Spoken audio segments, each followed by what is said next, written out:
say has had the biggest impact on your career? Who has, or Yeah. who has had the biggest impact on my career? In a weird way, I mean, I guess my parents to some degree, just because they always supported me in doing what I wanted to do. But also I'll say I've had some really good teachers along the way that in my undergrad, I had a really, one of those teachers that you love him and you hate him kind of. And he was like, "Little Miss Thing, you will only get by on cute for so long. You need more skills." And he started planting this idea in me that I needed to really push myself. And when I went to, and it's one of the reasons I went to grad school. I got a master's degree in theater, and that's when they kind of beat my Texas accent out of me and exposed me to a lot of things that I had not done. Just gave me a bigger bag of tricks. And so I attribute a lot of my success to that bag of tricks. Because even today, I'm a voice actor and I love doing what I do. But my bag of tricks is greater than that. I do a little bit of everything. And in the voice world, I do everything from e-learning and training videos that you have to sit through at your orientation to Ochako and My Hero Academia, or audiobooks on Audible. So, what would you say is your biggest break my biggest break? into the business? Oh, 100%. It was Full Metal Panic. Was my first, Kaname Chidori was my first role ever. I did not know what this whole world was. And at the time it was ADV Films in Houston that was doing that. And there was a brand new director there who didn't know that ADV didn't necessarily want to go through agents. And he was from the advertising world. So he called my agent and said, "I need girls to come audition for this show." And they sent me. And I was like, "I don't know what I'm doing. I don't think I'm very good at this." I went home and told my roommate that I was awful, that they would never have me back. And then I got cast in Full Metal Panic as the lead and promptly freaked out and was like, "What is happening?" And so I said, "I'm going to do a little research." And I went and got on the internet. It was probably dial-up then, you guys. And that was when I discovered that there was a whole world of fandom, that people reviewed your work and all of that, and that was my break. Is I got that role, and from then on it has been a steam engine. That was 18 years ago, 17, 16, that was a long time ago. But that was it. That role was it. How do you feel about the legacy of Toonami, the fact that anime has been able to be on television, to be shown to all different types of people, especially since your voice and characters have been on the blog with the recent iteration with My Hero Academia and with One Piece and Nami? I am grateful for that. I mean, I think a lot of us that work in this industry that has for so long been looked at as such a niche industry really appreciates how the fandom has expanded because of access to the shows. So I think all of us would say that we're grateful for that opportunity. I mean, especially it's so nice, even though it's difficult on the production side, you sort of can't slow down change, and the fact that now we get also simuldubs and things like that, it makes the block even more exciting, I feel like.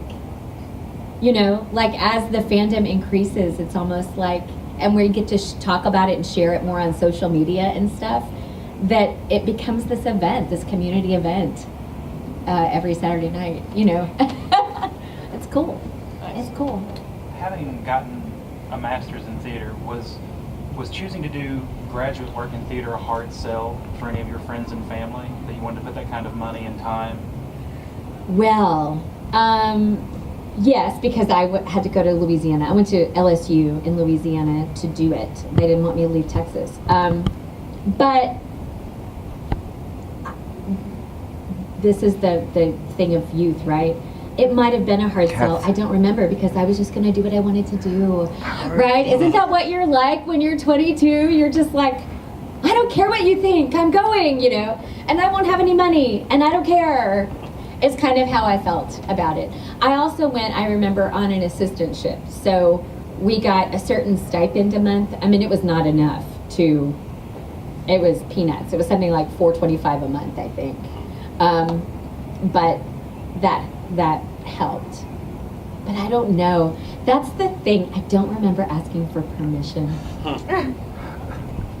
So that's my thing to you. You don't have to ask permission. They weren't paying for it. If they were paying for it, I probably would have had to ask permission. But they weren't, and so I didn't.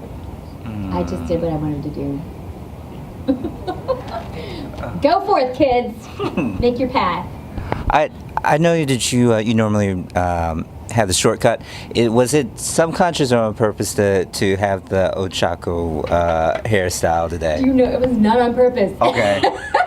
Or maybe it was. Maybe it was my subconscious going, you need this sort of hair helmet, cutie pie like thing. Yeah, it wasn't on purpose. But somebody this morning in the autograph line asked me that too. And when it's down, you guys, it looks really like her. Like when this is all down, it would be even more pronounced. You'd be like, you're cosplaying right now. Get the suit. What's something that you're passionate about outside of acting? Passionate about outside of acting. Well, I have kids, and they're 8 and 6. And one of the things that turned out that I was passionate about is they got to be school age, and where I live, public school and school, there's a lot of stuff around that. There's a lot of strong feelings and things, and a lot of pressure to try to get into the right school and a special school and the right fit and all that stuff. And it turned out that I was really passionate about the idea that my neighborhood has been fine for me to live in for 20 years, and my neighborhood school with my neighborhood kids are just fine for my kids, and that if it's not good enough, maybe those of us who live there should stick around and help it.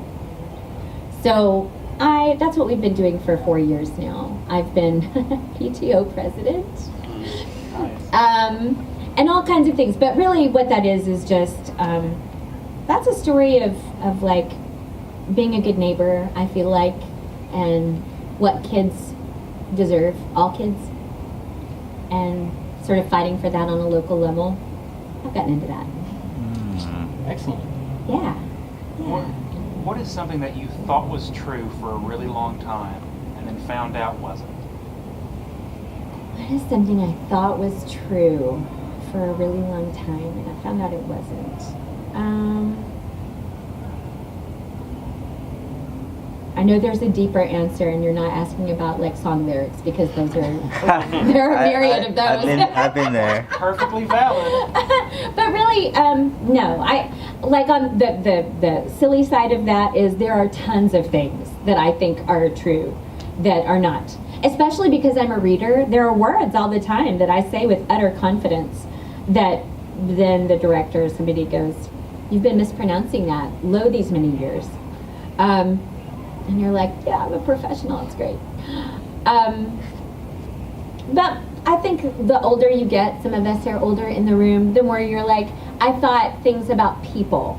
And then you grow up and you realize that people are just people, and they're really, they're fallible. And those are hard days when you're like, but I thought you were the grown-ups in the room. Oh no, now we're all the grown-ups, and none of us know what we're doing. Crud. I thought it was different than that.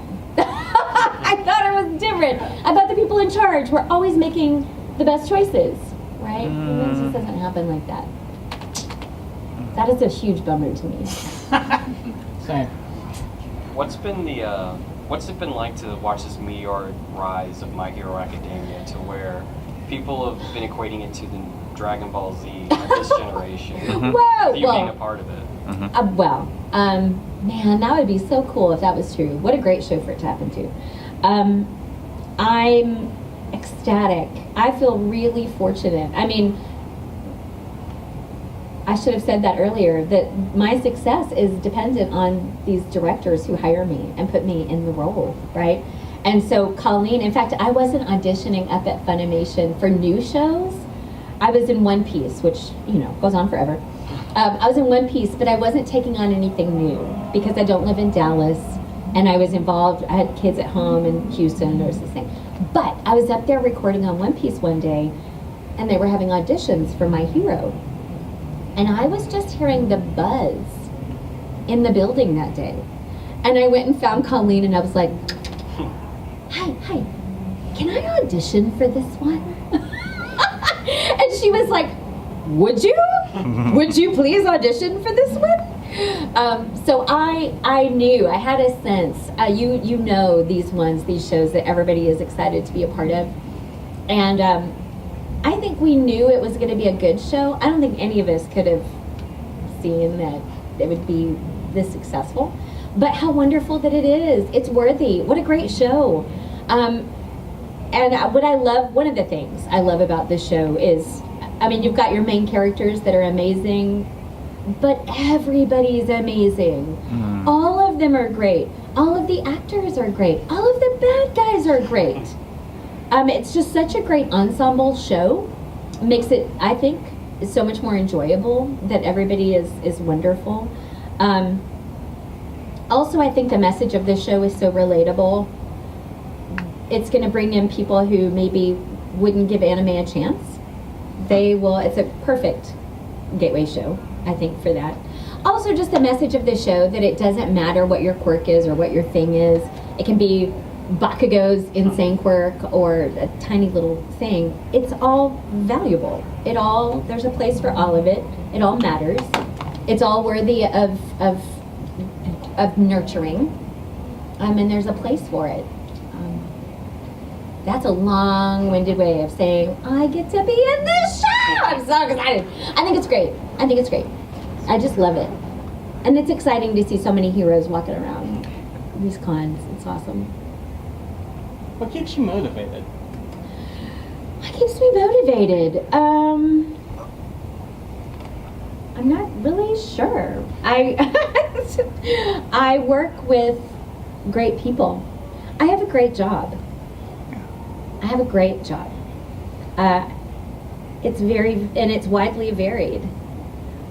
There's nothing to not like about my job, really, unless you're a person who really values stability. This job is not like that. I have a certain level of that because I've been in it for a long time. But part of that is because I do a lot of different things. I'm motivated by, I really enjoy it. I love the people I work with. They're great. I'm motivated by, I guess I just love my job. Also, I like that, like getting to come to cons and things like that has just so expanded my sense of the world. It really has. I mean, it's just a huge gift. It's huge. Who is one of those people that when you get a job and you realize you're going to be working with that person, like it's an immediate mood lift? Oh gosh, so many people. I mean, we don't get to work with actors much because we're all in and out at different times. But I get excited at home in Houston. Kyle Jones is one of my favorite directors.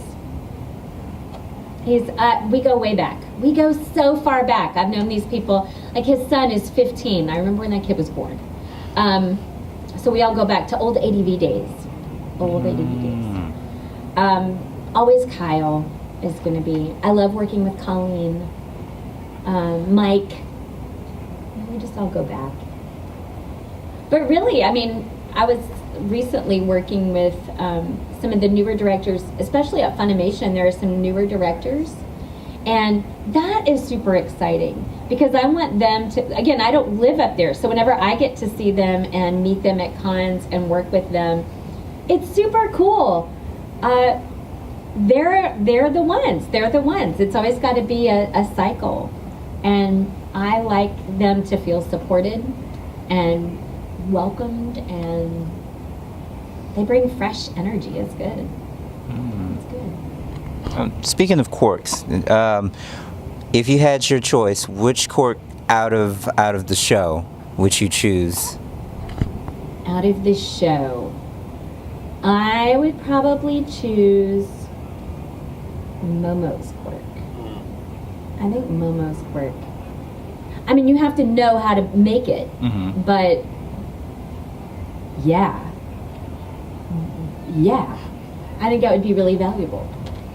Does anybody have the quirk? Who's the guy that can, no, there's like no, I'm going to cross Harry Potter and my hero. There's no like apparate, disapparate quirk, is there? Does anybody have that in the show? What kind? Like time travel-ish? Not time travel. Let's create. They had, that would be they had my teleportation. quirk, I want a time travel.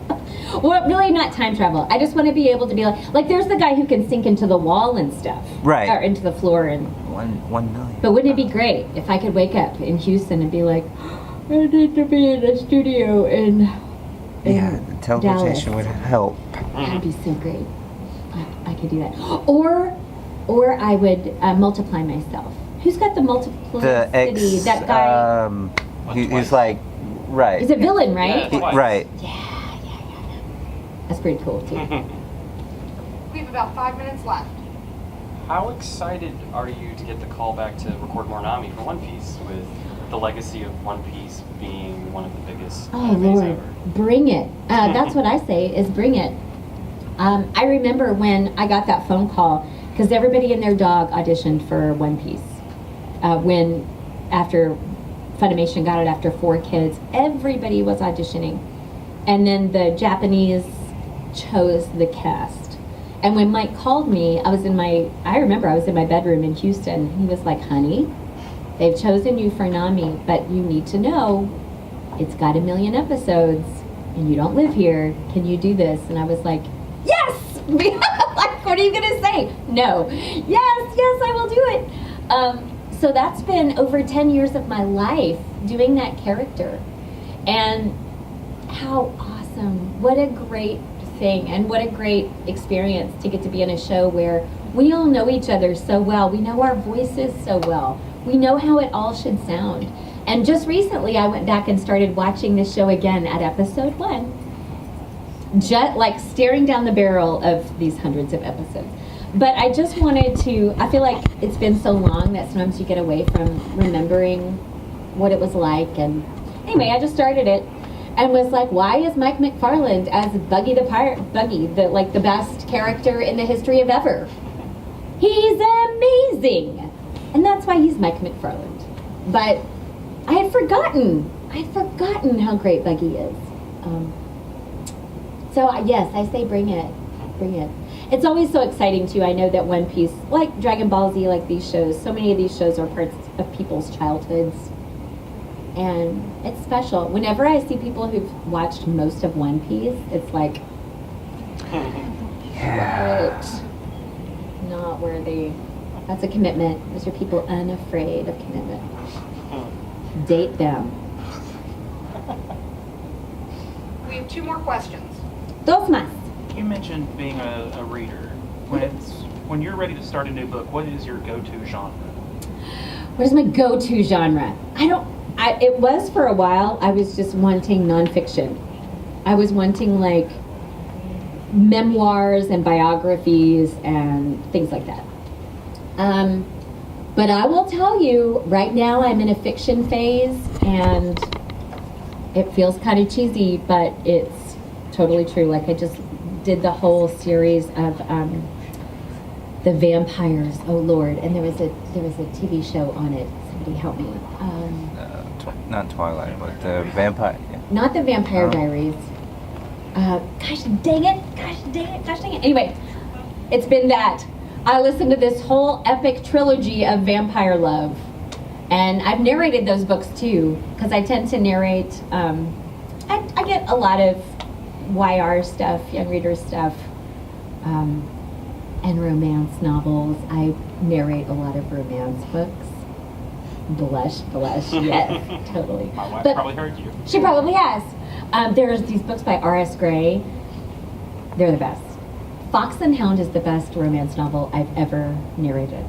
Fox, F-O-X-E, because he's Dr. Fox, the veterinarian. Oh my god. Lord. Okay. It's so good. Our last question's going to come from over here. Oh, yes. So, I know you've done shows like Clannad that have like a big emotional baggage. Sob. Was there like, it can even include Clannad, but was there any time where like you had to do an emotional scene where it actually kind of like got to you? Yes. Princess Tutu. Bawled my ever-loving head off. I was really invested in that show. That was with another director that I really loved. His name was Jin Ho Chung. And I don't know, we just really, that show really connected. That was one of my first gateway shows into actually loving it. You know what I mean? And yeah, I bawled my eyes out. That sounded so Texan. Just I bawled my eyes out. But I did. I bawled so hard. So I cried in that one. I also cried though in Full Metal Alchemist because that scene. No spoilers, but I'm just saying there's a scene where wrath. It's very intense, and body parts are. It's rough. In fact, there were two. There was one in the movie and there was one in this series where that both involved him getting parts ripped off and crunched and pulverized, and I cried. He steals the movie, by the way. Just saying. Wrath. Boys, hey fangirls, if you enjoyed the video and you want to see more, click that subscribe button and don't forget to ring the bell. Follow us on social media. You can reach me at Carnell Holly on Twitter, at MadDragon2000 on Instagram, and we're on iTunes. Check out our podcast called Writer's Roulette. Give it a listen, leave a review. But until then, you know where to find us.